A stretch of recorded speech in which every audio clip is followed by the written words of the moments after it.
Hello बच्चों, let's read the question. So the question is, which of the following are the part or example of symbiotic mutualistic association? A. Rhizobium, B. Mycorrhiza, C. both A and B और D. Oscillatoria. Question में हमसे पूछा गया है कि symbiotic association के examples कौन से हैं ऑप्शंस में से.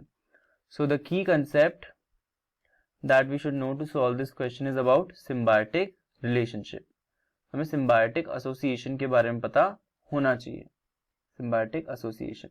What is symbiotic association? Symbiotic association दो ऑर्गेनिजम्स के बीच में एक ऐसा रिलेशनशिप है जिसमें दोनों ऑर्गेनिजम्स बेनिफिट हो रहे हो. So it is represented by plus plus, मतलब दोनों ऑर्गेनिजम्स जो हैं वो बेनिफिट हो रहे हैं. सो अगर हम एग्जांपल देखें सिम्बायोसिस का, एक एग्जांपल हमारे पास आता है of rhizobium. Rhizobium. What is rhizobium? Rhizobium is a symbiotic association between nitrogen fixing bacteria is rhizobium with the roots of leguminous plants.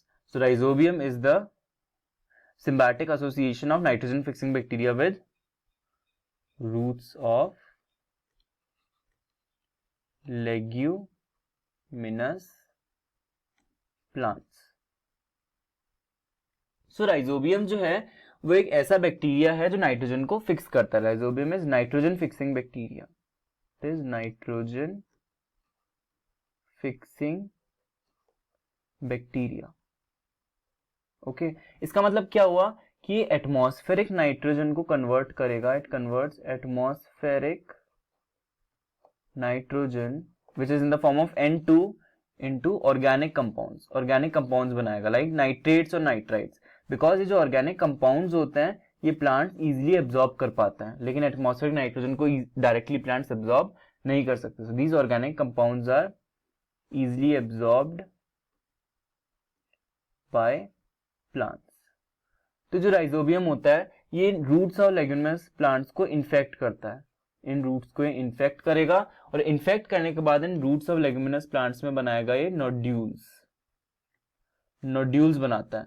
और इन नोड्यूल्स में राइजोबियम बैक्टीरिया रहता है और वहां पे नाइट्रोजन को फिक्स करता है with the help of enzyme nitrogenase. Okay, और जैसे ही इस प्लांट की डेथ हो जाती है तो नोड्यूल में से राइजोबियम निकल जाता है और फिर नेक्स्ट दूसरे प्लांट्स को इन्फेक्ट करता है. लेग्यूमिनस प्लांट्स जैसे आपके अल्फाफा हो गया, alfalfa and garden pea, all these are leguminous plants. Okay, so rhizobium is example of symbiotic association with roots of leguminous plants. Next अगर हम बात करें सिम्बायोटिक एसोसिएशन में, so next example of symbiotic association is mycorrhiza. Mycorrhiza. So mycorrhiza is symbiotic association between fungus and roots of higher plants. Fungus and roots of higher plants. Fungus में भी कौन सी genus होती है? जो main genus involve होती है fungus की, that is the Glomus genus. Glomus genus की जो फंगाई है वो हेल्प करती है in the formation of mycorrhiza. इसके फंक्शंस क्या होते हैं? अगर हम ग्लोमस जीनस के फंक्शन देखिए, फंगस के फंक्शंस क्या होते हैं, तो फंक्शंस क्या होते हैं इसके? फर्स्ट फंक्शन तो होता है फॉस्फोरस. मेन फंक्शन जो होता है इसका that is phosphorus absorption. Because जो प्लांट्स होते हैं फॉस्फोरस को इतना एब्जॉर्ब नहीं कर पाते, तो फंगस क्या करता है? फॉस्फोरस को एब्जॉर्ब करके प्लांट को पास करता है. Okay, second is it provides resistance to salinity and droughts. Fungus क्या करता है? प्लांट को रेजिस्टेंस देता है टू सैलिनिटी एंड ड्रॉट. जब सूखा पड़ जाता था प्लांट को प्रोटेक्ट करता है, सैलिनिटी एंड ड्रॉट. और भी इसके बहुत सारे फंक्शन होते हैं. वन बीइंग लाइक ये प्लांट के ओवरऑल ग्रोथ एंड डेवलपमेंट में हेल्प करता है. It helps in the overall growth and development of plant. Growth and development. और ये प्लांट को रेजिस्टेंस प्रोवाइड करता है against root borne plant pathogen. जो रूट में सॉइल में प्लांट पैथोजेंस प्रेजेंट होते हैं जो प्लांट की डिजीज करते हैं, उसके अगेंस्ट भी प्रोटेक्ट करता है ये mycorrhiza to the plant. Plant को प्रोटेक्ट करता है अगेंस्ट दीज पैथोजेंस. और जो प्लांट्स होते हैं फंगस को फूड प्रोवाइड करते हैं. ओके, इसलिए सिम्बायोटिक एसोसिएशन है. So let's see a question. तो हमने क्वेश्चन में ये पूछा गया सिम्बायोटिक म्यूचुअलिस्टिक एसोसिएशन कौन सा है? ए राइजोबियम भी है. It is between nitrogen fixing bacteria rhizobium and roots of leguminous plants like garden pea and alfalfa. And B is mycorrhiza. Mycorrhiza is also symbiotic association between what?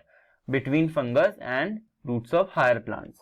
So both A and B are symbiotic mutualistic association. और हम बात करें option D की, what is D? D is oscillatoria. What is oscillatoria? Oscillatoria is a cyanobacteria, blue green algae है oscillatoria. It is example of cyanobacteria और blue green algae.